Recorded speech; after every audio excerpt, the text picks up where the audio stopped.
Welcome to the Wingmen Show. Float like a butterfly and sting like a bee. Rumble, you badass jet pilots. Rumble.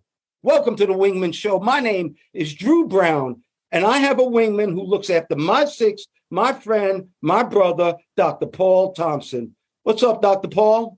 Oh, not much, Mr. Drew. Good to see you this morning. Hope we will have a very good show, something uplifting and positive for everybody to take with them throughout their day, maybe the week. 100%. That's a badass jet behind you. You want to tell me what that is? Same one I talked about last week is F-4 Phantom. I think this was taken over North Vietnam a long time ago.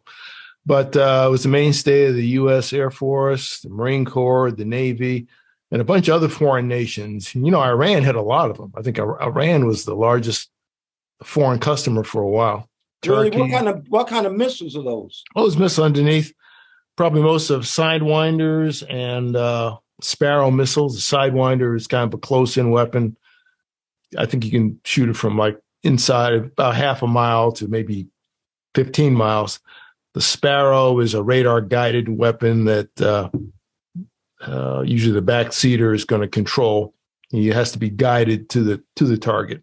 So you don't have to see the target. You don't see it. No, it's a little more of a long distance. I think you can go up to 20 miles on that. The original ones were very, very inaccurate, but in latter years, like today, they're pretty good. The Sidewinder. Well, that's more for air-to-air combat right there. Yeah, for air-to-air combat. And they saw in the F-4, they could also do air-to-ground. They could carry a lot of different weapons. Well, you see that badass jet behind me? Yeah, it's pretty. Yeah, you got it for me. You got that picture for me. It's a Ukrainian, believe it or not, a Ukrainian MiG-29 Fulcrum. That puppy can go twice the speed of sound. It can carry rockets, missiles, and guns. It can go about 1,100 miles. And you know what you and I like to do? We like to pull them Gs. Well, right. This puppy can pull 9 Gs. 9 Gs, and that's a lot. You know, your vision starts, it looks like a straw. It goes boom. Yeah. And that's why you really can't, you know, if you pass out, you let go of the stick and the G's are released. Welcome all you frequent flyers out there.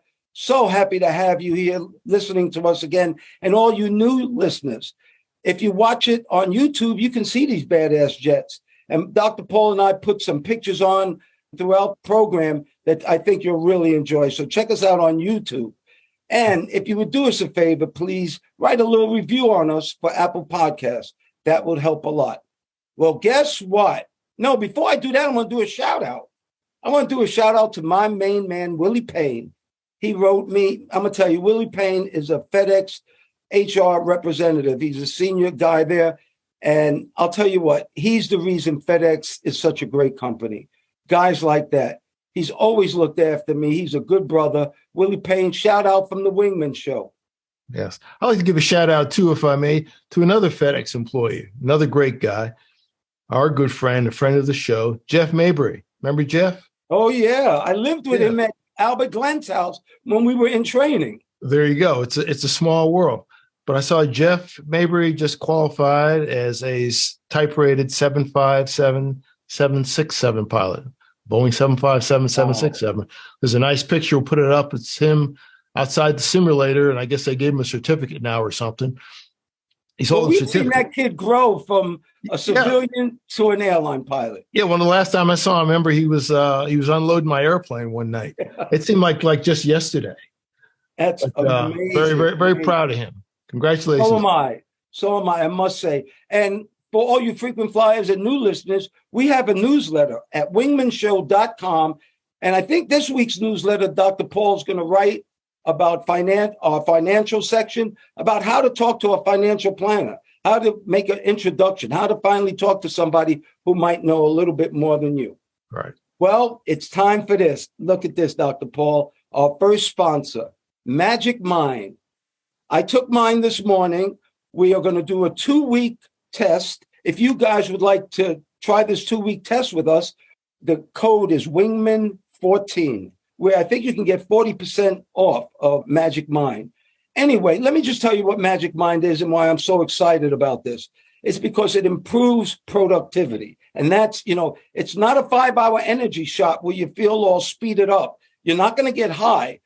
Supposedly, you're going to get focus. Supposedly, it's going to reduce stress. It's going to improve your energy. And all those things combined with a good mood, that will produce more productivity. And Dr. Paul's always said it. In order to do anything, you got to move. You got to move. You got to do something. Well, hopefully this will take away procrastination.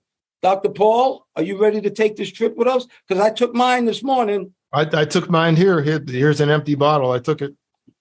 Me too. Pretty good taste. Pretty good taste. No problems. Yeah. Why don't you tell me what this 14 days, what are we supposed to expect from this? Well, I think initially you're supposed to get better and better as the days go on. Again, one of the benefits is you're supposed to take action quicker, not be so slow in making decisions, clearing your mind out, which is nice. We need to do that because we're always overstressed. Long-term effects, they say they start to kick in about day number 5. Okay. Your mood should be better, your focus should improve, and by the end of the test period, day 14, you're supposed to be just more productive overall. Wow. So it works. Well, Dr. Paul, there's something else with this, and I don't want people to think that they can lay on the couch, eat Cheetos, drink sodas, and take Magic Mind and your energy is going to improve. There are things you have to do along with it, and this will help you. What you have to really do is you got to exercise 3 times a week, because these are things that actually help you without Magic Mind. So imagine if Magic Mind works, man, my energy is going to go way up. Exercise 3 times a week. You actually have to eat right. You can't eat bad food and expect all these other magic things to work. Magic works if you let it work by eating right, by sleeping right. You're going to have to get your proper amount of sleep and stop misleading people. And I love that part. You can't be a negative person and expect your mood to improve. You can't lie to people and expect your energy to increase. You have to be an honest, good person. And I think if you do all these things, I am so hoping this Magic Mind works, because it is our first sponsor and I would sure love to keep them. But we're going to do 2 weeks. If you guys are ready to do this 2-week thing with us, the code is Wingmen14. Wingmen14. I'll put it up on the screen. And I think you get 40% off. And we'd love to do it with you, because we're going to, next week, when we come back on, we're going to tell you how we're feeling after day 7. Right, Doc? That's right. Well, I watched a program last week with Deon Sanders, who's now the football coach at Jackson State. And I'm going to tell you something, Dr. Paul. I think I've come up with the answer for historically Black colleges and universities for their financial freedom. How about if we do, how wingmen look after each other? Well, how about if pro athletes start taking on these Black colleges as kind of a little brother, as kind of a wingman to them? Could you imagine if Shaq goes with, because he went to LSU, that's in Baton Rouge in Louisiana. Well, I went to Southern University. I went to the one in New Orleans, but the big Southern is in Baton Rouge also. What if Shaq adopted Southern University? Just think about this. He adopted Southern University. He kind of, looked after them, but he went on recruiting trips when they were trying to get the best ball players. Could you imagine that? Could you imagine Saquon Barkley going on a recruiting trip with a Black college? Because all we need is these Black colleges to get the best athletes. And if they get the best athletes, they win. And guess what? NBC, CBS, TNT, everybody will follow them, because the media follows winners. And I think to adopt a Black college, if these pro athletes could do that, I think we could make a big difference, Dr. Paul. Yeah, I think so too. If you look at, you said TNT, and my mind went right back to, Shaq, Ernie, and Charles Barkley, and that whole crew. They're on TV all the time. They're super famous, and so they'd have instant credibility. Even nobody knew who they were, they're basically kind of a part of Americana now. But if you look at, look like somebody, Shaq, a superstar. If they, adopted a school, just like LeBron has started his own school, which is a little bit different than what you're talking about. But yeah, if you put star power in front of something, you'll get attention, especially in the society we have now. Some of them are doing that. Look at the coaches. Look at some of the coaches with Deon, and I think Eddie George is coaching one of the schools? Well, that's why I said that, because Deon said in his interview it was him and Alabama. Jackson State and Alabama were fighting for one guy. And if you're fighting with Alabama, you're in the top. Exactly. Well, one day, Jackson State will get the top athlete. And to do that, we need star power. And I think this is an idea that will definitely succeed. Well, this new Wingman program, I really hope somebody out there can hear us, because I think star power behind these Black colleges will really make a difference. And it could be a massive change. We can make a 180 on this, because these Black schools, I'll tell you what, God bless it. My Southern University of New Orleans was the best thing I could ever do. The best thing I can ever do. And one day, these Black colleges, when they get good enough, white kids will come to them too, because white kids do go to Black schools right now. That's true. That's true. They do. They do. And they have for some time. And as well as a lot of international students. It's low key and they're quiet about it, but there've been plenty. At one time, students from, for example, India, many, many years ago, they couldn't go to white institutions. And a lot of them went to Black colleges. Well, we did a story a long time ago, Dr. Paul, about, I think it was a foreign country that put flowers down along the roadside, and it stopped people from speeding, believe it or not. And that was incredible. Well, guess what? People have started painting streets in cities, and it has actually cut down accidents by 50%, which means the human mind would rather look at something beautiful than speed, and slow down and take that in. And one of the most powerful lines in the movie, my dad was in The Color Purple, and one of the most powerful lines in that movie was, why would God make the color purple if you don't notice it? And so I think this is an incredible thing. I'm going to show some of the pictures that these people have. It's actually a competition now. Oh, really? Yeah, I saw that too. There's some very, very beautiful ones. I've always been impressed by people. I don't know if you want to call it street graffiti, but folks who would do these big murals on the sides of buildings. Like there was one in Anchorage that had like a whale, and this famous guy did it in several places. I mean, this is like on the side of a mall. The entire thing, the whale's in the sea, it's bobbing up. And you can't help but see it, even though I looked at it for years and years and years. Every time it's just beautiful. It's just beautiful. I'm impressed that someone can do that. But it's good, I guess, because we're so into looking at screens. And the one good thing about someone driving is that you're looking outside, hopefully, to pick this stuff up. I went to Australia, and they have a whole neighborhood with graffiti. That's an actual tourist area. That's how beautiful the graffiti is. All over the place. I mean, it is incredible. Maybe we'll even get some pictures and put it up for the people at home on YouTube. Yeah. Graffiti can look good and can look not so good. I remember the graffiti on the New York trains back in the 70s. Wow. But I was impressed. How could you do all that work at night? I mean, it was. I don't know. And look how high they climb sometimes. Yeah. To put graffiti on, and the awkward places they get it. Yeah, I mean, it's kind of like a Mission Impossible if you think about it, because they got to do it at night, and some of them don't make it either. There are some who were killed in action doing it. Dead by graffiti. Yes. Well, how about this? Hey, did you see on TV this new basketball player, Victor Wembanyama? 7'5". He's got handles. He can shoot. I mean, he's like the new LeBron. People are actually calling him the next LeBron. Yeah, the next LeBron is almost a foot taller. That's interesting. The skill level is incredible if you watch him. So, Dr. Paul, you and I are Knicks fans, and I know I told you this and you laughed, but I'd like to say a prayer that maybe Victor Wembanyama winds up on the New York Knickerbockers. We deserve that, Doc. Yeah, the Knicks have had a hard time since we were in high school. But you never know. Remember, Phil Jackson got he got a couple of players nobody thought he would get from Europe. But the Knicks are the Knicks. They need some help. They look a little bit better this year so far. No, they really look good. They actually went to overtime with the team. I mean, they hit the last second shot. I'm very impressed, and I'm looking forward to this year. Yeah, on an away game. Yeah, they did okay. First game out. Well, Doc, we always talk about how do you make a decision? How do you make a decision when something's in front of you? Well, that's going to be our PSA today. Watch this, Doc. This is a Wingman PSA. How to make a decision. Gather good information, prioritize it, and then make a healthy decision. Gather good information, prioritize it, and then make a healthy choice.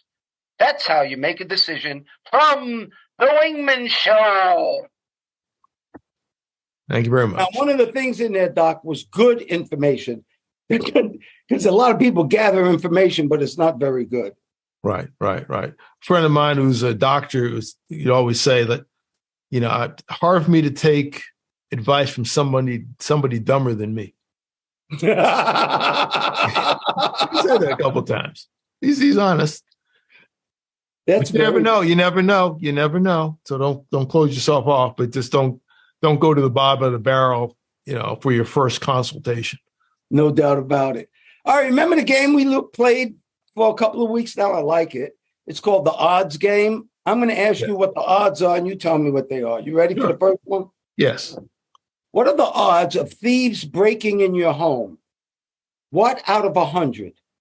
Out of 100, let's call it 4.2. Not bad. 5.8. Oh, really? 5.8 out of 100 for getting your house broken into. But there are some things that you can do to prevent that and to raise your odds. One of them is get a big-ass dog. Well, I had 6 of them at one time, so I didn't have a problem. But I have 2 big-ass Great Danes. So that's a way to stop that. The other is don't advertise on social media that you're leaving. Don't tell people your whereabouts and plaster it all over the place. Right. Don't you agree with that? Yeah, I agree. That's to me, that's dumb. Don't let the mail pile up. Make it look like somebody's there. Right. But this is the best one, Doc. And I'm sorry I got to steal it from Chris Rock. If you have cash in your home, hide it in your books. Because books are like kryptonite to thieves. To ignorant criminals, books are kryptonite. So I think if you put it in your books, you'll be okay. Yeah, the bigger the book, the thicker the book, the better. That's right. Criminals don't like big books for sure. Yeah. All right, Doc, you ready for the next one? I'm ready. All right. What are the odds of getting a speeding ticket this year? Out of 100? Out of 100. The odds are 100 out of 100. No, Doc. They're 3.44 out of 100. Why would you say 100 out of 100? Well, for me, because I got a speeding ticket about last week. No way. On a camera. Wasn't the guy, it was a camera. I got it in the mail, and I guess they got real good cameras now. There's a picture of a car. They got the license plate. It must have been at like iPhone 85 or whatever.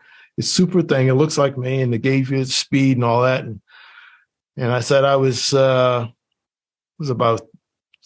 13 miles over the limit. It was a slow down zone. And I saw a thing on the Nextdoor community app said, hey, they're going to start cracking down in a week or so. I didn't know it was going to be cracking down with cameras. So I thought about it. If I think I was guilty. So I mailed it in. So I made a donation to the city. So yeah, for me, it was 100 out of 100.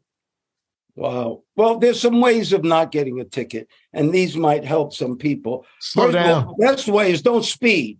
Right. Yeah. That's number one. But if you're going to speed a little bit, first of all, they give out most tickets at the beginning or the end of the month. Did you know that? No. Yes, they do. They have an app called Waze. And if you use the Waze app, people ahead of you tell you where the cops are. Yeah, I had that on my phone for a while, but it gave me too much information. It was just bugging me. It's the best advice I can give you. I'm going down to New Orleans today, actually. One of my best friends, Cornell Charles, he was my roommate at Southern University of New Orleans. We played basketball together. So imagine how long I know Charlie. Anyway, his mom passed away at 94. And I surely didn't. I don't believe in funerals and all that because I think the spirit stays alive and that's just a body going in dirt or whatever. It's not really the person. Doesn't matter. This is important, Doc. he asked me to come and be with him. And even though I didn't want to go, sometimes you got to just do the right thing. And I guess I'm mature enough now. I'm doing the right thing by going with my friend because his mom died and his mother just really loved me a lot. And so that's where I'm going right now. So anyway, I said all that to tell you that when I drive down there, I put my automatic pilot on 9 miles over whatever the speed limit is. And that's because a policeman doesn't, I guess you don't get enough points unless you go 10 miles or more over the speed limit. Right. Like if you go triple digits, you go right to jail. Right. I don't know if you knew that. Triple digits, you go right to jail. But if you stay under 10 miles, they won't write you a ticket. Right. Most of the time. Yeah, I like that. I think I was 12 miles over. That's what it said. That's what it said. Let's talk about wealth for a minute. You ever heard of Patagonia? Yes. Very expensive mountain clothing and outdoor clothing. Well, the owner of that, Yvon Chouinard, has donated his entire company for nonprofit organization to help climate change. And that's about $3 billion. And, you know, people used to ask me a long time ago, I came up with the smart ass answer, but it's true. What do you want to be when you grow up? And you know what my answer was? I want to be a philanthropist. Okay. What? Because that means obviously you have money. But this man gave away his entire, well, not his entire wealth. I'm sure his personal wealth. I'm sure he got $1 billion in the bank somewhere. Point being, how much is enough? How much is enough? How much do you really need? Now, you and I both believe, the Wingmen Show believes in financial freedom. But there's a big difference between financial freedom and greed. Like the man who stole $55 billion from his best friends and yet went to work the next day to try to make it $56 billion. I think he died in jail. His son committed suicide. Right. It wasn't a very pretty life, but how much is enough? How bad is that word greed? That's a question. I remember hearing the late Senator Ted Kennedy asked that question one time on the Senate floor about something. How much is enough? Which is interesting coming from a Kennedy, of all people. You know, they got their money. Actually, the father was a bootlegger, but that's another story. But that's right. They're very wealthy. That's almost like saying, like right now, he was a big marijuana distributor. Now that it's illegal, and one day it's going to be legal. Well, that's what happened with alcohol. He was a big bootlegger. He could have been on that HBO show. Boardwalk Empire. Yeah, Boardwalk Empire. I don't know if they show. I don't think they talked. I don't think they mentioned the Kennedy name. I don't think they mentioned the name on the show. I really liked that a lot. The acting was very good. But when is enough, Dr. Paul? Because I'll tell you something. I think that once you have met your needs financially and your families, it's time to give back. And you don't realize how good it feels to help someone else. Yeah, he must be dedicated because he set up a trust.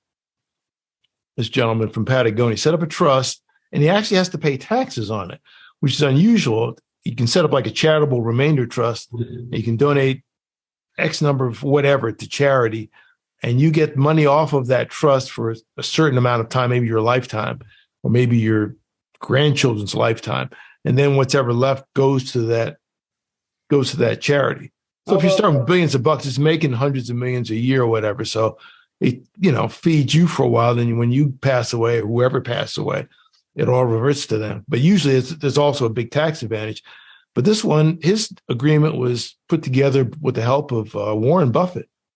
And he actually has to pay like $250 million in taxes on it. Not sure why, but this is something that they wanted to do. They structured it differently. So he's kind of giving back and paying taxes at the same time. That's excellent. You're a financial genius, I think. That's why you have. I don't think so. I just follow you. But right now, if you're out there listening to our show, there is something called inflation.